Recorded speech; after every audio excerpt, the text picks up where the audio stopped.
Bienvenue frères et sœurs sur la chaîne Action Prophétique.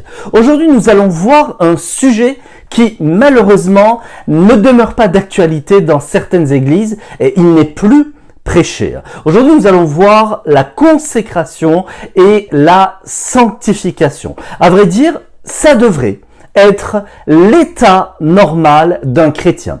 La consécration et la sanctification n'est pas une option, mais c'est un mode de vie quotidienne. La consécration et la sanctification découlent de cela la notion de sainteté et de pureté qui est une forme de sainteté.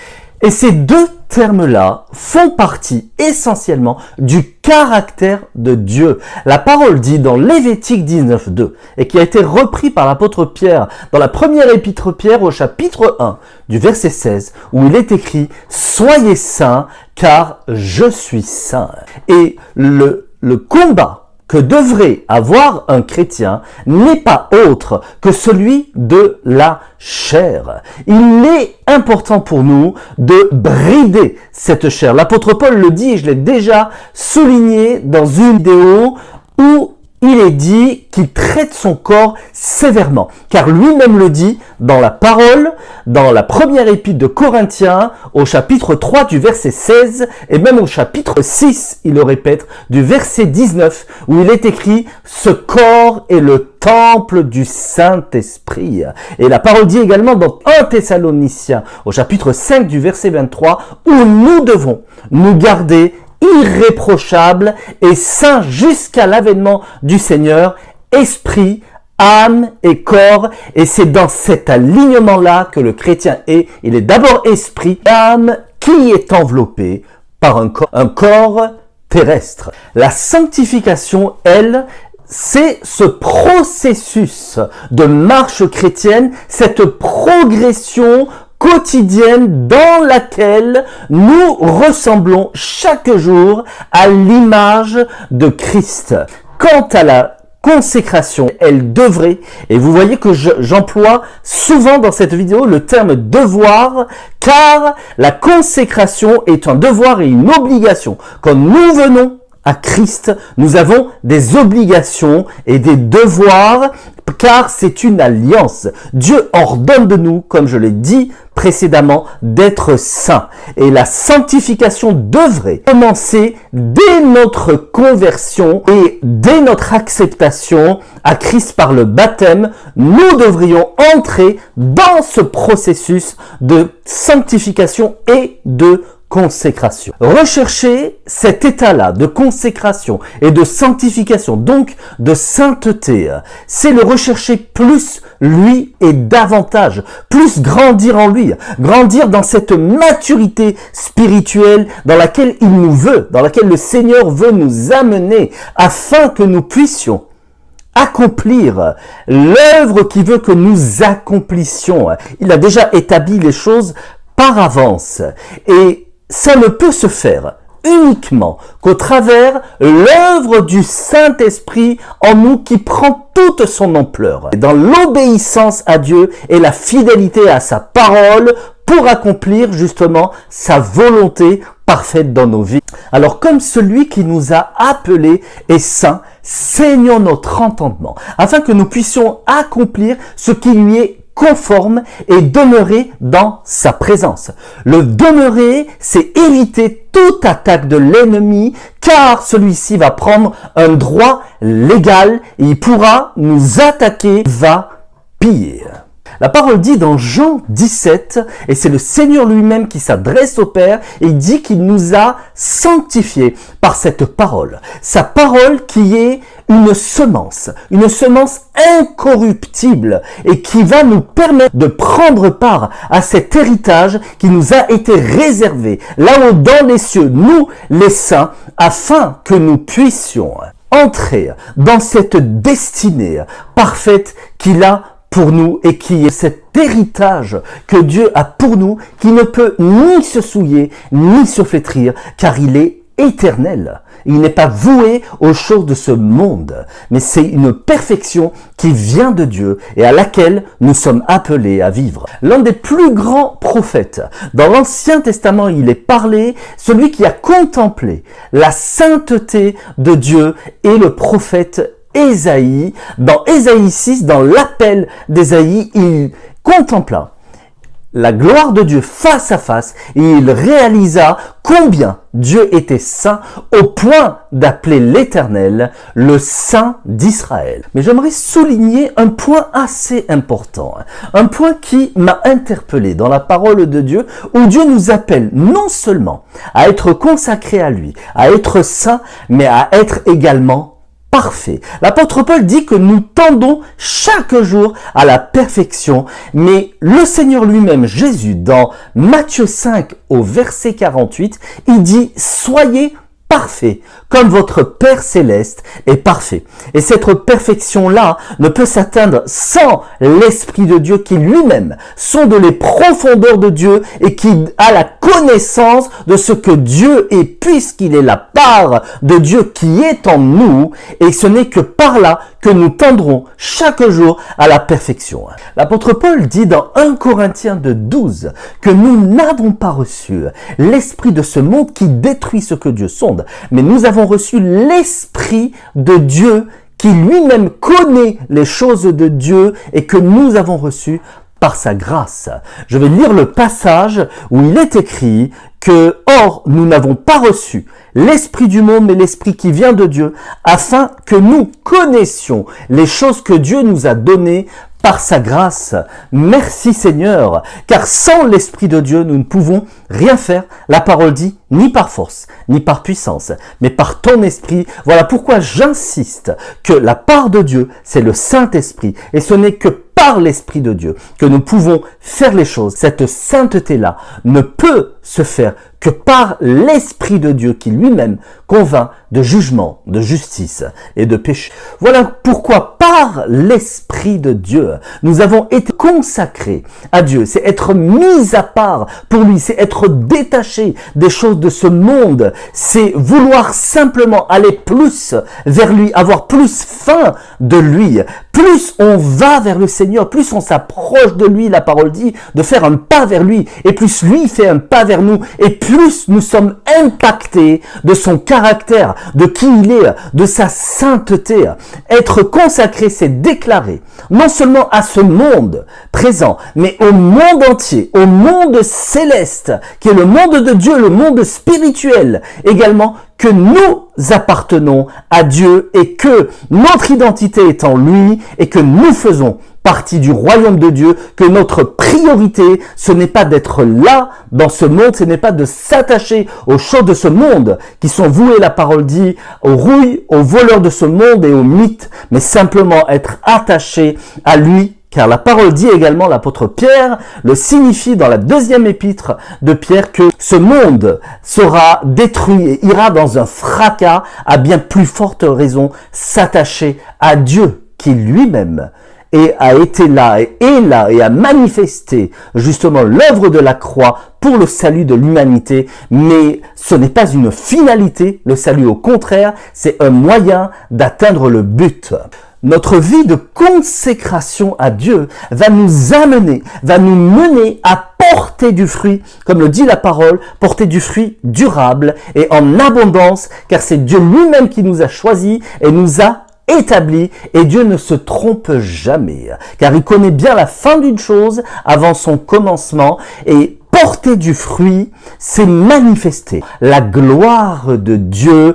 Car le statut que nous devons atteindre, ce n'est pas uniquement le statut de serviteur ou d'ami, mais le statut de fils et de fils spirituel, et c'est cela qui manifeste la gloire de Dieu, et c'est cela qui marche dans la puissance et dans la gloire de Dieu. Je tiens à signaler que les appels de prophètes, les ministères prophétiques sont des ministères consacrés à Dieu. Ils ont une vie de consécration et de sanctification. Ils sont mis à part pour Dieu. Ils sont détachés de ce monde car ils sont plus attirés à Dieu. Leur équilibre, c'est la parole de Dieu et la relation personnelle avec le Seigneur et une intimité profonde avec l'Esprit de Dieu. Mais cela n'est pas réservé uniquement au ministère, car cet état-là, nous devons l'atteindre, nous devons être plus attirés vers le Seigneur, avoir plus le feu et le zèle pour Dieu. Il y a forcément un prix à payer en venant au Seigneur,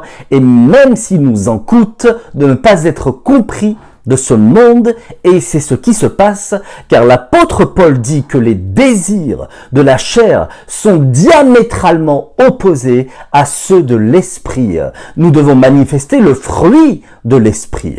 Être consacré à Dieu, c'est faire ce qui lui plaît à lui pour réjouir son cœur, c'est obéir à ses commandements, c'est même les mettre en pratique. Être consacré à Dieu, c'est également s'abstenir de choses qui nourrissent la chair et non l'esprit. Nous le voyons dans l'Ancien Testament, le peuple de Dieu. La parole dit dans Jérémie 2:3 que Israël tout entier était consacré à Dieu. Nous sommes l'Israël, nous sommes le peuple élu, nous sommes le peuple que Dieu s'est choisi pour le service. À bien plus forte raison, être consacré au Seigneur Jésus. La parole de Dieu également dit que celui qui s'unit à Christ ne fait qu'un seul esprit avec lui. C'est dans l'Épître des Corinthiens, et je souhaiterais souligner une chose, et que toute la parole de Dieu, de la Genèse à l'Apocalypse, n'est qu'une consécration, n'est que notre consécration à Dieu lui-même. Nous voyons dans l'Ancien Testament que, par exemple, le prophète Samuel, dans 1 Samuel 1:11, ce prophète-là a été consacré dès sa naissance à Dieu. Samson, dans le livre de Juges au chapitre 13, a été également consacré, mais pour un temps. Ce que Dieu nous demande aujourd'hui, ce n'est pas être consacré pour un temps, mais pour toute une vie. Être consacré à Dieu, c'est avoir un cœur pur, comme le psalmiste le dit dans le psaume 51 où il dit « Seigneur, donne-moi un cœur pur ». Être consacré à Dieu, c'est s'abstenir de toute impudicité. La parole dit également dans Romains 13, où c'est l'apôtre Paul qui dit de marcher honnêtement, comme en plein jour, loin de l'ivrognerie, de la débauche, de l'impudicité, mais simplement de se revêtir de la personne de Jésus-Christ et de ne pas prendre soin de la chair pour en satisfaire les convoitises. Marcher dans la sainteté. Le livre de Jacques dit dans Jacques 1:27, où la religion pure et sans tache devant Dieu notre Père consiste à visiter les orphelins et les veuves dans leur affliction et à se préserver des souillures de ce monde. Merci Seigneur pour cette parole qui est vivifiante, qui est encourageante et qui nous inspire à rechercher plus la pureté et la sainteté de Dieu, à s'approcher plus de toi, Seigneur Jésus. Toi, Esprit de Dieu, et plus d'intimité avec le Saint-Esprit, car il est également écrit que le Seigneur reviendra chercher son Église, qui est une épouse sans tache, ni ride, ni rien de semblable, mais sainte et irréprochable. Soyons donc, frères et sœurs, en vérité, et marchons dans la vérité qu'inspire l'Esprit Saint, qui est l'Esprit de vérité. Soyons honnêtes et marchons dans la pureté de Dieu, afin que nous puissions être les pains sans levain dont la parole de Dieu en parle, et des lumières dans ce monde, car nous avons été appelés justement à ce que la lumière qui est en nous éclaire toute une ville, que nous puissions être les témoins du Seigneur vivant, le Seigneur tout-puissant, le seul et l'unique, le Seigneur Jésus qui règne et en qui nous régnons en lui dans les lieux célestes, lui qui est assis à la droite du Père. Oui, merci Seigneur maintenant pour tout ce que tu fais pour nous, car tu nous appelles à porter du fruit durable, comme je l'ai dit, et en abondance. Maintenant, je vais prier pour vous. S'il y a des malades qui sont en train de regarder cette vidéo maintenant, au nom de Jésus, j'ordonne à toute infirmité de quitter les corps, j'ordonne au corps de réceptionner la guérison qui a été déjà acquise plus de 2000 ans à la croix, et que les corps rejettent toute maladie. Au nom de Jésus, j'ordonne maintenant que les corps soient en bonne santé, que les corps soient comme le Seigneur veut qu'ils soient, sans infirmité. Et là maintenant, je vais vous donner quelques révélations que j'ai déjà reçues bien avant cette vidéo, où vraiment il y avait une personne qui était déjà en relation avec une femme. C'est un homme qui est en relation, une fréquentation. Il se fréquente dans la pureté et dans la sainteté de Dieu, et cela est merveilleux. Que ça puisse encore exister de nos jours. Merci Seigneur, car le peuple de Dieu est appelé justement à se fréquenter dans le Seigneur, dans la pureté et dans la sainteté, sans souillure, sans malice et sans souiller les corps qui sont les temples du Saint-Esprit. Cet homme-là avait des doutes quant à cette personne qu'il fréquente, qui lui est réellement fidèle, et elle est patiente. Et toi, mon frère, tu as des doutes là-dedans, et le Seigneur, j'avais reçu de la part de Dieu, qui te disait de simplement persévérer, car tu vas vivre non seulement la paix, mais le corollaire de la paix que tu as reçu de Dieu, qui est la joie. Et c'est ce verset qui est écrit dans la parole de Dieu que le Seigneur te donne, que celui qui s'est trouvé une femme a trouvé le bonheur. Cette joie, tu vas la vivre, mais pas uniquement, car Dieu te donnera encore des signes, des confirmations de confirmation qui vont te révéler que la femme que tu fréquentes, c'est celle que Dieu a mise à tes côtés, car c'est une femme qui est dans la pureté, dans la sainteté, dans la vérité de Dieu, qui n'a pas de malice, qui a un esprit pur. Et c'est une femme qui va t'accompagner, qui va te soutenir et qui va prier pour toi. C'est une femme qui ne craint pas les épreuves. Et pas à la première épreuve, elle ne s'enfuira pas, car sa fidélité, la fidélité qui est en Christ, est en elle. Voilà mon frère. Et je te bénis au nom de Jésus.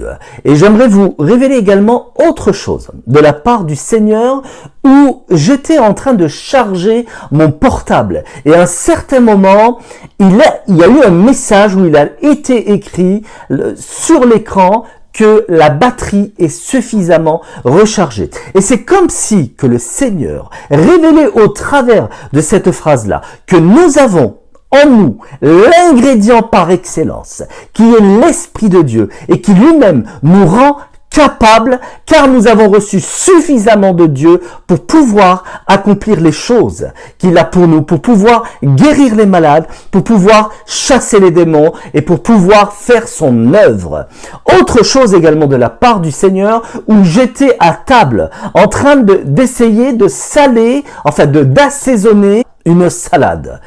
Et là, le Seigneur m'a révélé au travers de ce geste-là d'assaisonnement que tout était déjà prêt, que le Seigneur avait déjà aplani les sentiers, qu'il avait rabaissé les collines, qu'il avait tout mis déjà et préparé d'avance afin que nous, qui sommes le sel de cette terre, que nous puissions aller chercher les âmes, car la moisson est blanche, mais il y a peu d'ouvriers. Et la question que Dieu se posait, nous posait à nous tous, est qui enverrai-je? Tout comme il l'a dit au prophète Ésaïe, et Ésaïe a répondu, envoie-moi Seigneur, tout comme Moïse a dit, me voici Seigneur, que nous puissions réellement faire cette prière qui réjouira le cœur de Dieu, car il va nous équiper, parce qu'il nous a déjà préparés pour le service et pour l'appel qu'il a pour nous, afin que nous puissions justement entrer dans cette sagesse, qui nous prépare à cette sagesse dans le ministère pour pouvoir accomplir l'œuvre l'œuvre de Dieu. Voilà frères et sœurs, je vous bénis au nom de Jésus. J'espère que cet enseignement vous a tous édifié, qu'il a apporté un peu plus de connaissances, mais surtout qui vous a encouragé et exhorté dans notre Seigneur Jésus-Christ. Je vous bénis encore une fois, que le shalom et la paix soient avec vous tout au long de cette semaine et que j'ai la vive conviction que la parole qui a été semée dans les cœurs fera son œuvre avec le temps. Au nom de Jésus, je vous dis à très bientôt dans une prochaine vidéo où il y aura encore plus de feu et de zèle pour Dieu avec les promesses de Dieu qui vont s'accomplir. Amen.